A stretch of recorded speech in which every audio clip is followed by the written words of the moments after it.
ਦੌਰ ਲਗਾਤਾਰ ਜਾਰੀ ਆ। ਕੋਵਿਡ ਦੇ ਇਸ ਦੌਰ ਦੇ ਵਿੱਚ ਜਿਸ ਤਰ੍ਹਾਂ ਨਾਲ ਲੋਕਡਾਊਨ ਤੇ ਕਰਫਿਊ ਤੋਂ ਬਾਅਦ ਲੋਕਾਂ ਨੂੰ ਕੰਮ ਕਰਨ ਦੀ ਥੋੜੀ ਰਾਹਤ ਮਿਲੀ ਹੈ, ਲੇਕਿਨ ਪਰ ਫਿਰ ਵੀ ਜਿਹੜਾ ਹੈਗਾ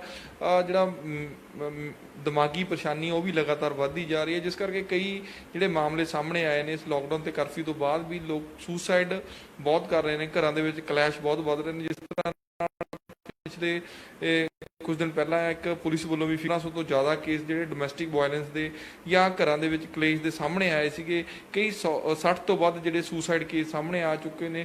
ਅਸੀਂ ਇਸ ਸੰਬੰਧੀ ਗੱਲ ਕਰਾਂਗੇ ਅੱਜ ਮਨੋਵਿਗਿਆਨੀ ਡਾਕਟਰ ਪ੍ਰਿੰਕਾ ਕਾਲੜਾ ਨਾਲ। ਕੀ ਕਹਿਣਾ ਚਾਹੁੰਦੇ ਜੇਕਰ ਕਿਸੇ ਨੂੰ ਇਸ ਤਰ੍ਹਾਂ ਦੀ ਪਰੇਸ਼ਾਨੀ, ਕਿਸ ਤਰ੍ਹਾਂ ਆਪਣੇ ਆਪ ਨੂੰ ਬਚਾਅ ਕਰ ਸਕਦਾ, ਕੀ ਕਾਰਨ ਹੁੰਦੇ ਨੇ ਇਸ ਤਰ੍ਹਾਂ ਦੇ ਜਿਹੜੇ ਕੇਸ ਸਾਹਮਣੇ ਆਉਂਦੇ ਨੇ, ਜਿਹੜਾ ਮੈਂਟਲੀ ਡਿਪਰੈਸ਼ਨ ਆਉਂਦਾ, ਕੀ ਬਿਜ਼ਨਸ ਕਰਕੇ ਕੀ ਕਰ ਰਹੇ ਮੈਡਮ, ਕੀ ਕਹਿਣਾ? ਸਤਿ ਸ਼੍ਰੀ ਅਕਾਲ। मैं doctor Priyanka Kalra. I am a psychiatrist and director and founder of global child wellness centre.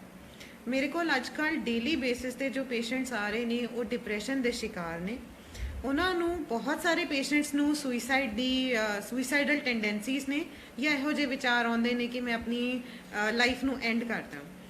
मैं तुहाडे नाल विचार साझा करना चाहुंदी हां कि डिप्रैशन एक बहुत ही संगीन बीमारी है। इस तो ਝਕਣਾ नहीं चाहिए। जिस समय ਇਹੋ ਜਿਹੇ ਵਿਚਾਰ ਆਉਣੇ ਸ਼ੁਰੂ ਹੁੰਦੇ ਨੇ ਉਸ ਸਮੇਂ ਡਾਕਟਰ ਦੀ ਸਲਾਹ ਜ਼ਰੂਰ ਲੈਣੀ ਚਾਹੀਦੀ ਹੈ। ਯੂ ਮਸਟ ਵਿਜ਼ਿਟ ਅ ਸਾਈਕਾਇਟਰਿਸਟ। हैरानी की गल यह है कि सानू लगता है कि पेशेंट इन्ना बीमार है कि उन्हें सुइसाइड बारे सोच लिया, पर इनू रोकना और इनू हैंडल करना बहुत मैनेजेबल है for a psychiatrist who is experienced. You can reach out to a doctor, they will give you medicine and we also give therapies. ਉਹਦੇ ਨਾਲ ਪੇਸ਼ੈਂਟ ਦੀ ਸੋਚ ਦੇ ਵਿੱਚ ਬਦਲਾਅ ਆਉਣਾ ਸ਼ੁਰੂ ਹੁੰਦਾ ਹੈ। ਜੋ ਨਕਾਰਾਤਮਕ ਸੋਚ, ਨਿਹਿਲਿਸਟਿਕ ਥਾਟਸ ਨੇ, ਉਹਨਾਂ ਦੇ ਵਿੱਚ ਬਦਲਾਅ ਆਉਂਦਾ ਹੈ। ਉਹਦੇ ਨਾਲ ਪੇਸ਼ੈਂਟ ਦਾ ਮਨੋਬਲ ਵੱਧਦਾ ਹੈ। ਉਸ ਦੇ ਨਾਲ ਪੇਸ਼ੈਂਟ ਦੀ ਜੋ ਅੰਤਰਾਤਮਾ ਹੈ ਉਹਨੂੰ ਹੈਲਪ ਕਰਦੀ ਹੈ ਕਿ ਉਹ ਆਪਣੇ ਆਪ ਨੂੰ ਹੋਰ ਇੰਪਰੂਵ ਕਰੇ ਤੇ ਇਸ ਤਰ੍ਹਾਂ ਦੇ ਸਟੈਪਸ ਨਾ ਲਵੇ। ਮੇਨ ਕਾਰਨ ਅੱਜ ਕੱਲ੍ਹ ਜੋ ਪ੍ਰੋਬਲਮ ਆ ਰਹੀ ਹੈ ਉਹਦਾ ਹੈਗਾ ਫਾਈਨੈਂਸ਼ੀਅਲ ਸਟ੍ਰੈਸ, ਡੋਮੈਸਟਿਕ ਵਾਇਲੈਂਸ।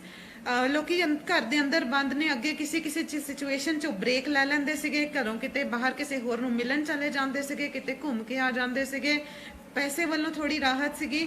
ਉਹ ਸਾਰੀਆਂ ਸਿਚੁਏਸ਼ਨਸ ਇਸ ਟਾਈਮ ਤੇ ਪੋਸੀਬਲ ਨਹੀਂ ਹੈ। ਇਸ ਕਰਕੇ ਇਹ ਕੋਵਿਡ ਪੈਂਡੇਮਿਕ ਦਾ ਕੋਲੈਟਰਲ ਡੈਮੇਜ ਮੈਂ ਸਮਝਦੀ ਹਾਂ ਕਿ ਸੁਇਸਾਈਡਲ ਟੈਂਡੈਂਸੀਜ਼ ਔਰ ਡਿਪਰੈਸ਼ਨ ਦੇ ਫਾਰਮ ਦੇ ਵਿੱਚ ਸਾਨੂੰ ਸਾਹਮਣੇ ਆ ਰਿਹਾ ਹੈ। ਇਹਦੇ ਵਿੱਚ ਮੈਂ ਦੋ ਚੀਜ਼ਾਂ ਸਾਂਝੀਆਂ ਕਰਨਾ ਚਾਹੁੰਦੀ ਹਾਂ। ਵੈਨਐਵਰ ਅ ਪੇਸ਼ੈਂਟ ਹੈ ਸੁਇਸਾਈਡਲ ਟੈਂਡੈਂਸੀਜ਼, ਉਹ ਦੋ ਤਰੀਕੇ ਦਾ ਹੈ। ਦੋ ਤਰੀਕੇ ਦਾ ਕਿਸ ਤਰ੍ਹਾਂ? One is impulsive. ਇੰਪਲਸਿਵ ਮਤਲਬ ਕਿਸੇ ਤੈਸ਼ ਵਿੱਚ ਆ ਕੇ, ਕਿਸੇ ਗੁੱਸੇ ਦੇ ਵਿੱਚ ਆ ਕੇ, ਕਿਸੇ ਲੜਾਈ ਦਾ ਪਾਰਟ ਬਣ ਕੇ ਜਦੋਂ ਪੇਸ਼ੈਂਟ ਚਾਹੁੰਦਾ ਹੈ ਕਿ ਉਹ ਉਸ ਸਿਚੁਏਸ਼ਨ ਤੋਂ ਭੱਜ ਜਾਏ ਜਾਂ ਐਸਕੇਪ ਕਰ ਜਾਏ ਜਾਂ ਗੁੱਸਾ ਸ਼ੋ ਕਰੇ, ਉਸ ਟਾਈਮ ਤੇ ਅਗਰ ਸੁਇਸਾਈਡਲ ਸਟੈਪ ਲਿੱਤਾ ਜਾਂਦਾ ਹੈ, that is one. But the second one is van the patient is depressed. Depression ਦੇ ਵਿੱਚ ਪੇਸ਼ੈਂਟ ਦੇ ਮਨ ਦੇ ਵਿੱਚ ਇਹੋ ਜਿਹੇ ਵਿਚਾਰ ਆਉਣੇ ਸ਼ੁਰੂ ਹੋ ਜਾਂਦੇ ਆ ਕਿ ਫਿਰ ਵੀ ਕੀ ਹੋ ਗਿਆ ਜੇ ਮੈਂ ਨਹੀਂ ਰਿਹਾ ਤਾਂ ਆਪਣੇ ਆਪ ਸਾਰੀ ਜਾਊਗਾ ਮੇਰੇ ਪਿੱਛੋਂ ਲੋਕਾਂ ਦਾ ਵੀ। So when this kind of thought comes, there is category called hopelessness. ਜਦੋਂ ਪੇਸ਼ੈਂਟ ਦੇ ਮਨ ਦੇ ਵਿੱਚ ਹੋਪ ਨਹੀਂ ਰਹਿੰਦੀ ਉਦੋਂ ਇਹੋ ਜਿਹੇ ਵਿਚਾਰ ਆਉਂਦੇ ਨੇ ਔਰ ਇਹ ਬਹੁਤ ਸੀਰੀਅਸ ਸਿਚੁਏਸ਼ਨ ਸਾਡੇ ਲਈ ਬਣ ਜਾਂਦੀ ਹੈ। ਉਸ ਸਮੇਂ ਫੈਮਿਲੀ ਦਾ ਉਸ ਪੇਸ਼ੈਂਟ ਨੂੰ ਸਪੋਰਟ ਕਰਨਾ ਬਹੁਤ ਜ਼ਰੂਰੀ ਹੈ। There are a few things I want to tell the families. कोई पेशेंट अगर डिप्रैस्ड है तो उन्होंने बारी बारी इस तरह पुश ना करो कि भी चल तू इधर आ साडे नाल टीवी देख, साडे नाल किते घूमन चल तू बाहर आके कोई काम कर ले, तू काम करेगा तो तेरा काम च मन लगूगा। जो पेशेंट डिप्रैस्ड है ਉਹਦੀ ਅੰਤਰਾਤਮਾ ਕਿਸੇ ਕੰਮ ਨੂੰ ਅਲਾਉ ਨਹੀਂ ਕਰ ਰਹੀ। ਉਸ ਸਮੇਂ ਉਹਨੂੰ ਦਵਾਈ, ਉਹਨੂੰ ਡਾਕਟਰ, ਉਹਨੂੰ ਥੈਰੇਪੀ ਦੀ ਜ਼ਰੂਰਤ ਹੈ। ਉਹ ਕਿਸੇ ਵੀ ਤਰੀਕੇ ਨਾਲ ਆਪਣਾ ਮਨ ਪਰਚਾਵਾ ਕਰਕੇ ਆਪਣੇ ਡਿਪਰੈਸ਼ਨ ਤੋਂ ਬਾਹਰ ਨਹੀਂ ਆ ਸਕਦਾ। ਉਸ ਨੂੰ ਜਿਸ ਚੀਜ਼ ਦੀ ਲੋੜ ਹੈ ਉਹ ਚੀਜ਼ ਲੈ ਕੇ ਦਿਓ। ਜੇ ਤੁਸੀਂ ਆਪਣੇ ਪੇਸ਼ੈਂਟ ਲਈ ਕੰਸਰਨਡ ਹੈਗੇ ਹੋ, instead of making them watch a movie or have a drink or have a cigarette, ask them to go to visit their doctor। ਜਿਹੜੇ ਦੋ ਤਰੀਕੇ ਦੀ ਸੁਇਸਾਈਡਲ ਟੈਂਡੈਂਸੀਜ਼ ਮੈਂ ਡਿਸਕਸ ਕੀਤੀਆਂ, ਇੰਪਲਸਿਵ ਤੇ ਡਿਪਰੈਸ਼ਨ ਵਾਲੀ, ਇਹ ਦੋਨੋਂ ਕੇਸਿਸ ਹੀ ਬਹੁਤ ਸੰਗੀਨ ਹੁੰਦੇ ਨੇ। ਇਹਦੇ ਵਿੱਚ ਕਦੇ ਵੀ ਸਟੈਪ ਲਿਆ ਪੇਸ਼ੈਂਟ ਦੀ ਜਾਨ ਜਾ ਸਕਦੀ ਹੈ। whenever a patient attempts it in the at least once in their life, if the next time they are having these kind of thoughts, it is a cry for help। ਮਾਨੇ ਉਹਨੂੰ ਆਪਾਂ ਨੂੰ ignore ਨਹੀਂ ਕਰਨਾ ਚਾਹੀਦਾ, ਉਸ ਚੀਜ਼ ਨੂੰ ਬਹੁਤ ਸੀਰੀਅਸਲੀ ਲੈਣਾ ਚਾਹੀਦਾ ਹੈ ਔਰ ਟਾਈਮਲੀ ਹੈਲਪ ਲੈ ਕੇ ਦੇਣੀ ਚਾਹੀਦੀ ਹੈ। ਕਿੰਨੇ ਕੁ ਕੇਸ ਜਿਹੜਾ ਗੱਲ ਕਰੀਏ ਇਸ ਕੋਵਿਡ ਦੌਰਾਨ ਜਾਂ ਕੋਵਿਡ ਦਾ ਹੁਣ ਜਿਵੇਂ ਕੁਝ ਰਾਹਤ ਵੀ ਮਿਲੀ ਆ, ਕਾਰੋਬਾਰ ਸ਼ੁਰੂ ਹੋ ਰਹੇ, ਕਿੰਨਾ ਕੇਸ ਵੱਧ ਰਹੇ, ਕਿਹੜੀ ਏਜ ਦੇ ਜ਼ਿਆਦਾ ਲੋਕ ਜਿਹੜੇ ਆ ਰਹੇ ਨੇ ਜਿਨ੍ਹਾਂ ਨੂੰ ਪ੍ਰੋਬਲਮ ਆ ਰਹੀ ਹੈਗੀ ਇਸ ਮਾਮਲੇ ਦੇ ਵਿੱਚ? ਜੋ ਤੁਸੀਂ ਨਿਊਜ਼ਪੇਪਰ ਦੇ ਵਿੱਚ ਪੜ੍ਹਿਆ ਕਿ 100 ਤੋਂ ਵੱਧ ਸੁਇਸਾਈਡਲ ਕੇਸਿਸ ਨੇ, I would say ਕਿ ਉਹ ਕੇसेस ਅਟੈਂਪਟਡ ਸੁਸਾਈਡ ਦੇ ਨੇ that is still an under reporting.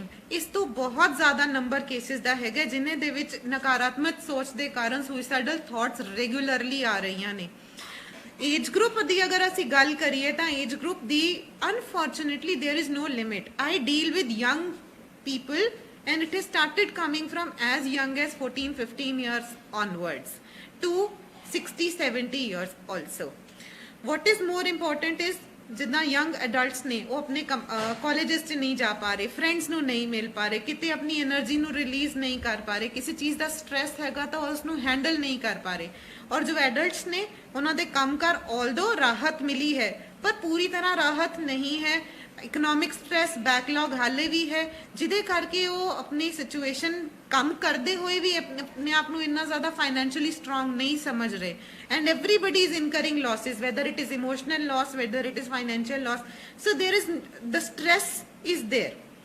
What we have to realize as humanity is that ਅਸੀਂ normal situations ਨਹੀਂ ਹੈਗੇ। We are in a crisis and we are facing this crisis after 100 years. So in this crisis we need to up our guard. By that I mean ਜੇ ਤੁਹਾਨੂੰ ਕਿਸੇ ਵੀ ਤਰੀਕੇ ਦੀ help ਦੀ ਜ਼ਰੂਰਤ ਹੈ ਤੁਸੀਂ ਉਸ ਤੋਂ ਹੈਜ਼ਿਟੇਟ ਨਾ ਕਰੋ, ਉਹਨੂੰ ਲੈ ਲਓ। ਬਹੁਤ ਸਾਰੇ ਲੋਕ ਝੱਕ ਜਾਂਦੇ ਨੇ ਕਿ ਅਸੀਂ ਸਾਈਕਾਇਟ੍ਰਿਸਟ ਕੋਲ ਜਾ ਰਹੇ ਹਾਂ, ਅਸੀਂ ਪਾਗਲ ਥੋੜੀ ਆ ਜਾਂ ਸਾਨੂੰ ਕੋਈ ਦਿਮਾਗੀ ਬਿਮਾਰੀ ਥੋੜੀ ਹੈ। ਹੈਵਿੰਗ ਦਿਸ ਥਾਟ ਕਿ ਹਾਂ ਮੇਰਾ ਮਨ ਕਨਸਟੈਂਟਲੀ ਖੁਸ਼ ਨਹੀਂ ਰਹਿ ਰਿਹਾ, ਚਿੜਚਿੜਾਪਨ ਹੈ, ਉਦਾਸੀ ਹੈ, ਨੀਂਦ ਨਹੀਂ ਆ ਰਹੀ, ਭੁੱਖ ਨਹੀਂ ਲੱਗ ਰਹੀ, ਕੋਈ ਡਿਸੀਜਨ ਲੈਣਾ ਉਹਦੇ ਲਈ ਸੋਚਿਆ ਨਹੀਂ ਜਾ ਰਿਹਾ ਕਿ ਸਹੀ ਹੈ ਕਿ ਗਲਤ ਹੈ।